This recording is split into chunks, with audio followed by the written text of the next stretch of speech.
Welcome to the Powerlifting and Power Ballads podcast, where we bring you a weekly dose of powerlifting news, tips, and training advice with a touch of 80s rock ballads. This podcast is presented by Team Rohr Powerlifting, your source of the most comprehensive coaching and meet day preparation. Here are your hosts, Josh Rohr and Laura Sturm. All right, welcome to episode 105. I am your solo host today, Josh Rohr. Laura wasn't able to make it, and we're joined by Mr. James Vang. What's going on, everybody? What's going on? So a couple announcements real quick. I am officially a dad. My daughter was born on August 7th recently. So pretty excited about that. A little sleep deprived, but you know, it's pretty exciting. In a lot of ways, not what I was expecting. I think I'm enjoying it way more than I thought I would. So it's definitely changes your perspective a little bit on things, but definitely enjoyed. And you had a daughter recently as well. Yep. So my daughter's about 4 months now. Kind of had her around late April-ish, somewhere around there. Mm-hmm. Yeah. Cool. So we're new dads. Yep, newly dads, I guess. Yeah. Both sleep deprived. So yeah, right. Couple of little things powerlifting news wise. It was just announced that the 2023 USA Powerlifting Collegiate Nationals will be in Arlington, Texas on April 13th through 16th, 2023. So mark your calendars for that if you are a collegiate lifter. And also, if you're a meet director in the Southeast, or actually anywhere in the U.S. looking to host 2023 regionals, the deadline to submit your bid for that is August 31st at 5 p.m. Eastern. So definitely keep your eye on the deadlines there if you're interested in bidding for that. So let's roll into the powerlifting situation here. James, I'm gonna put you on the spot, let you answer this. You get to your third deadlift and realize that you're in a situation where you can either attempt a PR, but if you miss, you finish lower in the placings, or you can attempt a lower weight that's safer and basically secure the higher placing. What do you do?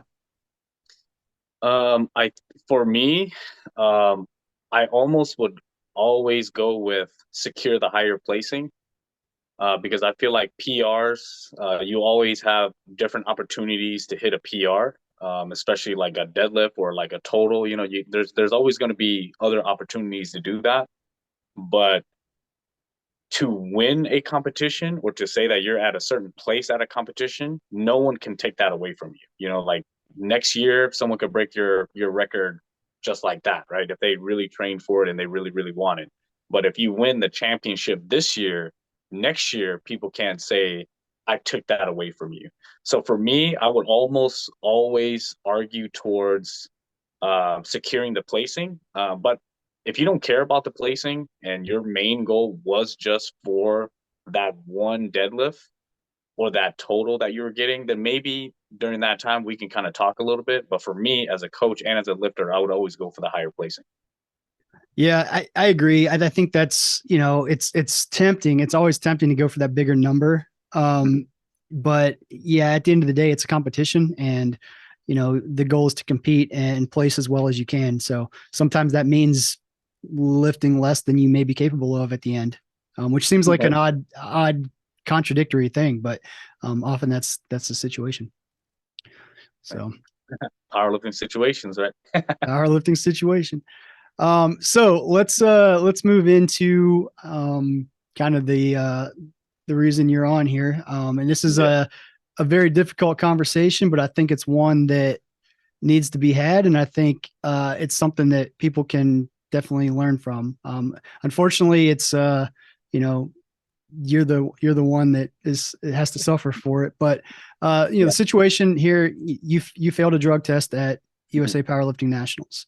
And I think it's no secret, you and I are both very publicly outspoken and against people cheating in powerlifting. I have no respect for people that take drugs and lie about it and compete drug free. That said, you failed for something that's not really that well known, and more importantly, you had no idea it was not allowed. And I think there's a big difference there. And there's people that I know have taken stuff and lied about it, and they knew they were taking it, and they lied about, they didn't know they were taking it, blah, blah, blah. You've been very publicly open about the fact that you did take this, you took it, you just did not realize it was banned. You looked it up on the WADA list. So the drug we're talking about is Carterin. It's actually not listed on the WADA banned substance list as Carterin, but it's listed as GW 501516, which if you search that random combination of letters and numbers, that does show up. But the actual name Carterin was not. So I think that's where the misstep happened. So, I'll just kind of let you kind of talk about the situation. I'll chime in here and there, but I guess I want to be very public about this as well. Like you're one of our lifters, one of our coaches. And I want people to know, like, I'm standing by you on this. One, your integrity. Like I know you didn't do this intentionally. But at the end of the day, like, you still had this in your body. It's still a drug test failure. Like you are going to suffer the consequences of not being able to compete. And I think you're very publicly, I don't know if accepting is the word, but you respect that and you're going to honor that. So I think that's kudos to you. And I think also, like, you are willing to come on here and talk about that. So hopefully other people can, be more diligent and not make the same, mistake, I guess, and be really conscious of what they are taking. Yeah, I guess if you want to have the floor and just kind of talk about what went on and how that transpired, and kind of what maybe you fell short of in terms of being more thorough. Yeah, so since I moved down to Georgia about like 2 years ago, I guess you can almost say like my life is just skyrocketing, or like it's just moving really, really fast, and the brakes aren't there. So last year around November, I got married. So even before I had my actual baby, I guess you could say I adopted four babies already. So I guess I'm a father of five, not necessarily a father of one. So You have to show me up, huh? yeah, yeah, I know, right? Genetically, I started with four, right? So trying to power lift, trying to work, being a new father to four kids who are also growing up, and then at the same time going through this new process with a baby was pretty tough. And especially around that April time when my baby came out, like when you have a new baby, you're only sleeping like 2-3 hours just about every day because, the baby has to feed. The baby doesn't have enough body fat to kind of like hold her over the, the long periods of sleep. So every 2 or 3 hours, you have to like consistently feed it. So for about 2 to 3 weeks, along with training really, really heavy, waking up and taking my boys to school, picking up my kid who's a preschooler, and trying to fit my schedule all within that, while my wife was in bed because she went through surgery too, right after this. So like the surgery on top of like, having her fifth kid like took a big toll on her. So like the first 2 weeks when she came back, her body was really, really weak. So I guess you can almost say like I became Superman. I pretty much took care of just about everything to the best of my abilities for like a good month to a month and a half, which eventually rolled into USAPL Nationals, if that makes sense. So around that time, I wasn't sleeping well, and I would come into work where some days I would almost like get into a car accident, or like sometimes one of my coworkers will come knocking on my door, to wake me up, because I'm like in the parking lot, or I'm sleeping in that little couch at Quest before work starts, just because I'm just so tired. So I'm like trying to sneak in like 30-40 minutes before work and all that stuff so I don't mess up.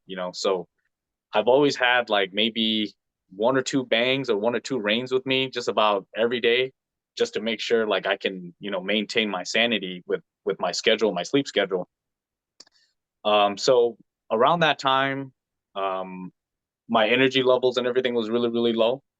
So somebody recommended me to take Carterin, and I didn't really know what Carterin was. The first thing that came to my mind was it sounds too good to be true. So the first thing that I always do is generally just look at the WADA list, right? If you want to find something banned on the WADA list, you check the WADA ban list, right? So I checked the WADA list for Carterin, and Carterin wasn't on there. So I went back and I said, hey, so I don't really know much about this substance because I usually don't dabble into that stuff, right? And I said, now it's not on the WADA ban list. Is there any other thing that I should be concerned about with this product? And from what I know, if it's not on the WADA ban list, I should be good, right?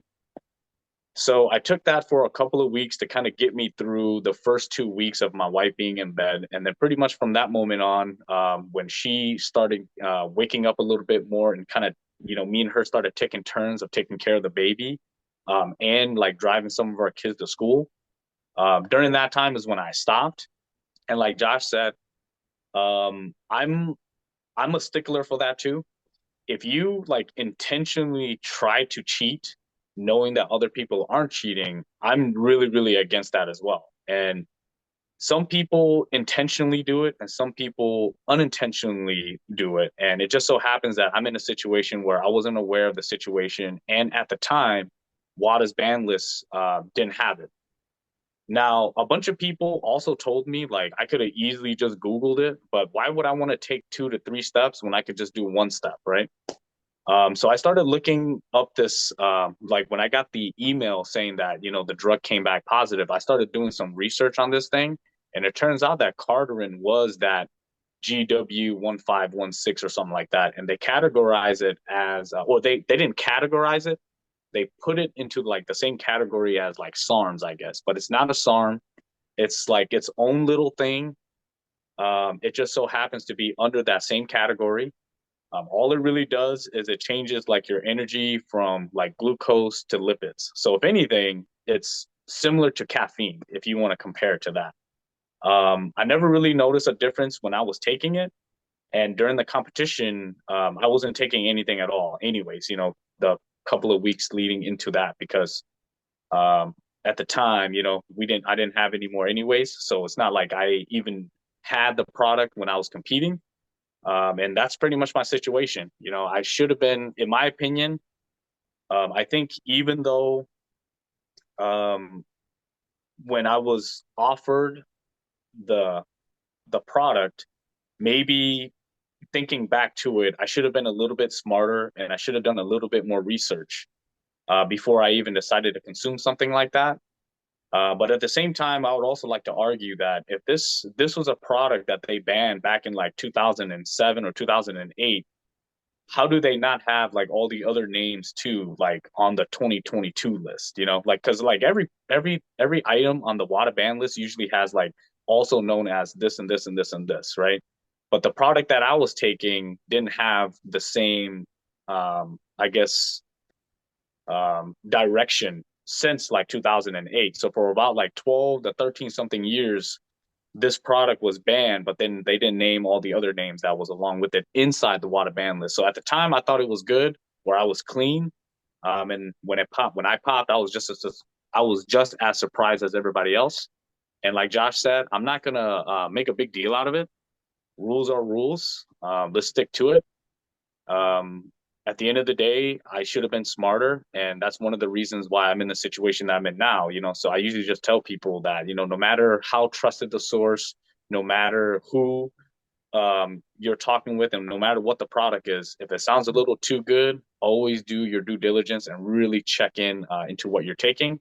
And if you don't do that, then you would be in a similar situation as me. And I don't recommend anybody to be in a similar situation as me. Yeah.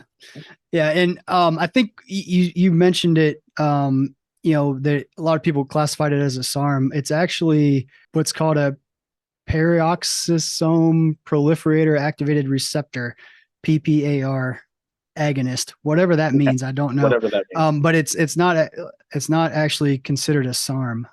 So I think not that changes anything. Like you took a banned substance and exactly. what did you get? A 3-year suspension? Is that what it was?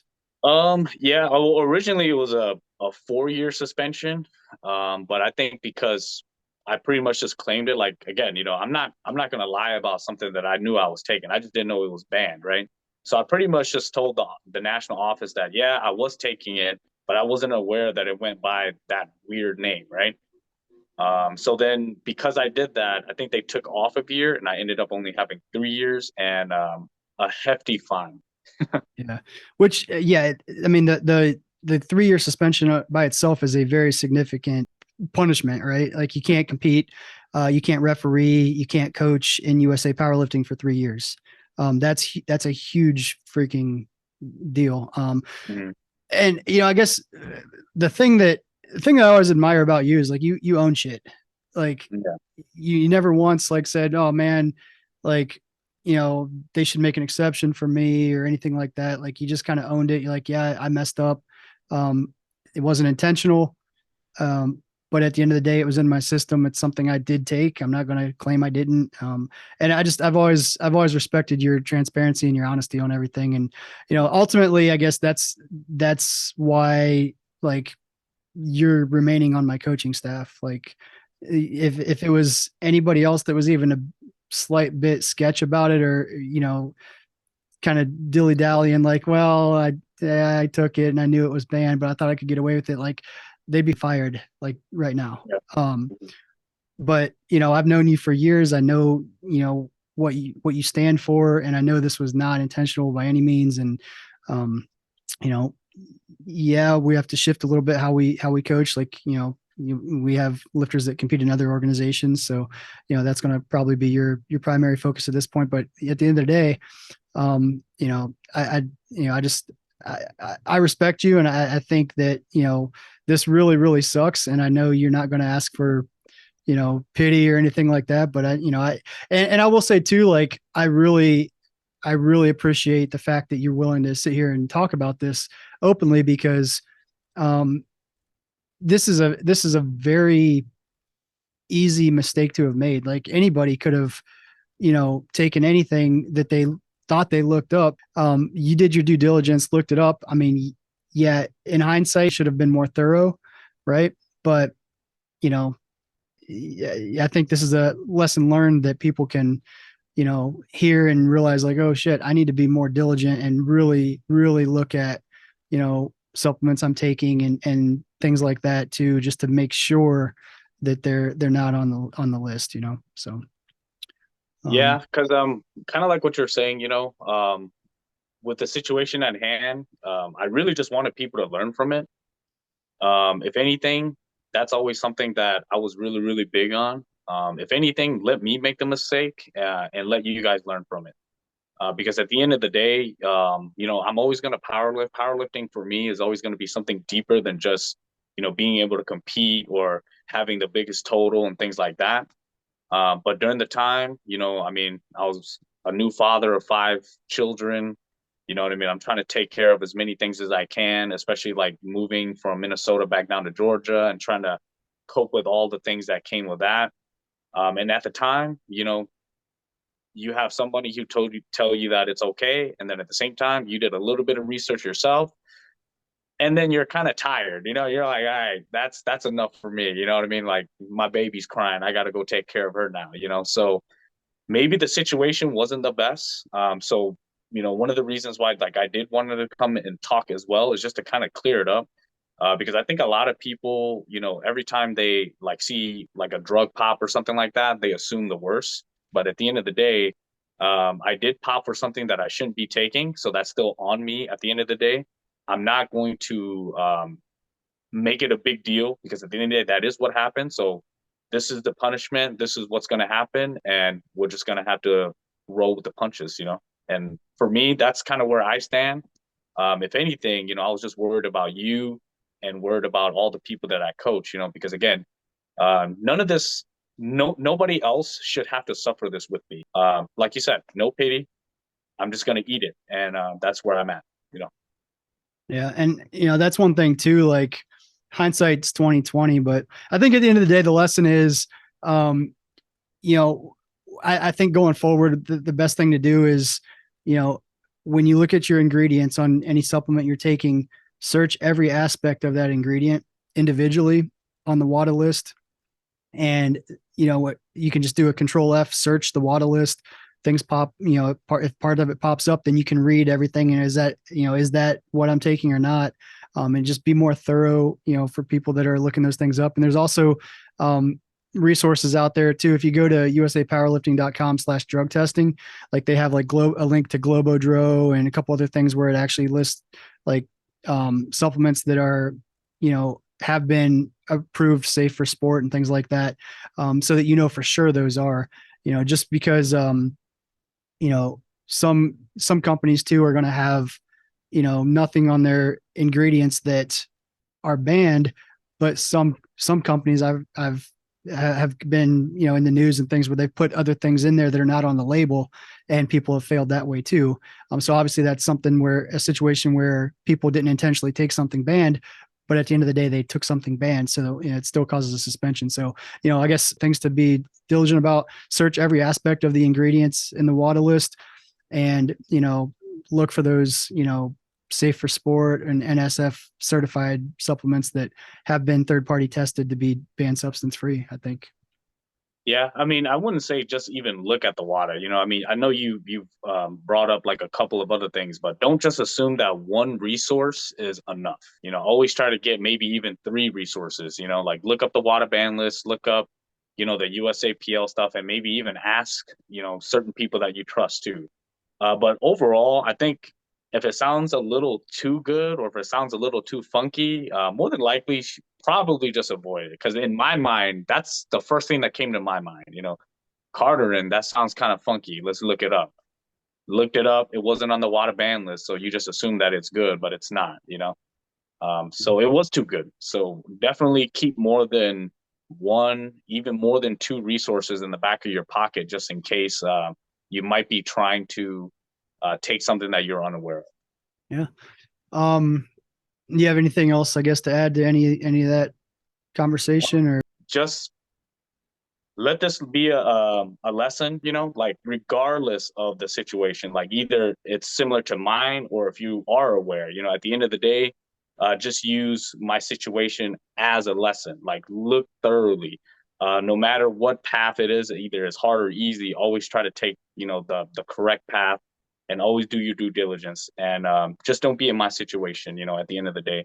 And I just want people to know that. So if you do end up following me, and you still respect a lot of things that I do, I hope it remains the same. But if this changes it, then at the end of the day, there's nothing I can do about it. I'm going to own up to the things that I do, and I hate lying, so I don't do it. So I try to be as apparent as possible. That way, when people look at my example, they can follow my example versus continue to try to do the things that they shouldn't be doing. Cool. Yeah. Yep. Well, I appreciate you, talking about all that. I know it's not a easy conversation to have. It's not an easy conversation for me to have as a kind of a third party to this a little bit, but I think it's important to have the conversation and just let people know, like, cause at the end of the day, people are going to come across your name on the list, right? At some point. And you're right. The first thought is going to be, oh man, this guy's been cheating. And that's really not the situation, but at the end of the day, it was a drug test failure. You're owning that, and, using it as an opportunity to help other people, prevent this for themselves in the future. So I appreciate that. All right, let's move on to something a little lighter topic here. Our new lifter tip. And I'll let you chime in on your thoughts on this. So sometimes we post these that can go either way. I just want to get your input. So sometimes there's days where nothing goes right. Going to the gym is usually something you look forward to, but on these days, it feels like another obligation and burden that you must do. Give yourself permission to take an unscheduled rest day. Do you agree or disagree with that? I agree 100%. Because sometimes I feel like people separate the power lifter and the person. But the stronger the person, the stronger the power lifter. The stronger the power lifter, the stronger the person. So if you don't have your life in order, at the end of the day, it is going to feel like a chore. You know, a lot of the times I feel like the best lifters are the younger lifters, because what do they have to worry about at the end of the day? You know, the worries that they have. Now, I'm not saying that they're not going through some things or they don't have a lot of worries. But generally, what I'm saying is, um, the more things that you have affecting your strength or affecting your life, the more energy you have to put into that. So when you think about what makes you strong, this is usually what I always tell people. You know, true strength is not um, a factor of when you are at your peak. It's usually when you're supposed to be weak, and what do you do during that moment? So if this is that moment for you, being weak is, I guess, quitting and not figuring a way around it. You know, sometimes you just have to take a break, give yourself some time to rest and think about it, and then come back and smash it, you know. But quitting and then just allowing the situation to control who you are, going forward, is going to be the determining factor of that question. So if you don't figure that out at that moment, that's going to determine if you're going to be a power lifter or a has been, you know. So Yeah. And, I always try to word these a little bit like, people are going to take it differently. So some of the comments we got, a lot of people were like, yeah, absolutely. Listen to your body, all those things. And some people got on there and like, absolutely not. Like, you need to be disciplined and show up no matter what. And I think the idea behind this was, yes, for the most part, I agree with that. Like, you need to be disciplined, you need to show up. But sometimes there's just those days where it's going to be counterproductive to you mentally, physically, emotionally, whatever, where it's okay to take that day off. And that doesn't mean maybe skip it and never do it. It just might mean bump everything back a day and come in with a better, better mindset, better recovery, whatever. So yeah, I think, everybody's entitled to their opinion, and I don't know that there's a right and wrong. But that's why I was curious what you thought on that. And, I agree with what you said. I think, it's one of those things that I would rather back everything up a day and come in closer to 100% than come in and have a shitty session where I leave feeling worse than I came in. And do subpar work. I think that's the important thing too, is like, you want to always get your training in when you can. But sometimes the quality of work is going to be so low just based on life. Life happens. That sometimes you got to be able to be flexible enough to adjust. Because at the end of the day, this took me years to realize too that, life doesn't revolve around powerlifting. Like, it's not the most important thing for everybody all the time. You gotta, there's other things that are important. Yourself, mental health is important. Your family is important. So some of those things, you definitely have to give yourself a little bit of flexibility in the powerlifting side. yeah, because I mean, if you take care of all that stuff, I mean, just imagine how strong you'd be in the gym, right? I mean, Yeah. but just to kind of add on to that, I usually just tell people, what are you going to learn and what is the purpose of this training? You know, like if you feel like you really, really have to get in there, what are you really going to do? Are you going to try to lift really, really heavy and then hate yourself for not being able to do a weight that you've done multiple times, Or which I hurt know yourself. many, yeah, or hurt yourself. And I know many people do that. Or are you just going to go in there and just feel terrible about why you can't lift, and then just, again, like you said, create like a domino effect of negative workouts from that point on, you know? Yep. Maybe it'd just be better to take that break, come back and ask yourself, like, all right, in this workout, this is what I want to accomplish. And when your energy is more focused on that versus your bills or family and things like that, you're just going to overall have a better time. And even that is discipline. You know, it's discipline to train when things are hard, but it's also for a good power lifter, or like a great power lifter, to be disciplined to train or to add those rest days when you need, because sometimes we're a little crazy. You know, we want to work out all the time. So sometimes you have to do the opposite. And that's also discipline, you know? Yeah. Yep. Cool. Well, one thing I want to make sure we remind everybody is that we just finished our revealing of the top 5 TV show intro songs. So we are actually going to begin the tournament voting this Saturday, August 27th. the way the tournament broke down, there's only 3 matchups this weekend. Basically, it's the 6 lowest seeded people. Myself I'm on that list. Basically, we are competing this weekend in the tournament just to get to the tournament with the rest of the people. So definitely check out our Instagram on Saturday in the Instagram stories at PL Ballads Podcast and vote for the top 5 lists that you think are the best. The winner of the tournament is going to get a $50 gift card from 110%. So definitely check them out and check out the voting. I think that pretty much wraps it up. James, any final closing thoughts? Yeah, that's pretty much it. Train hard, stay honest, and don't ever give up. All right.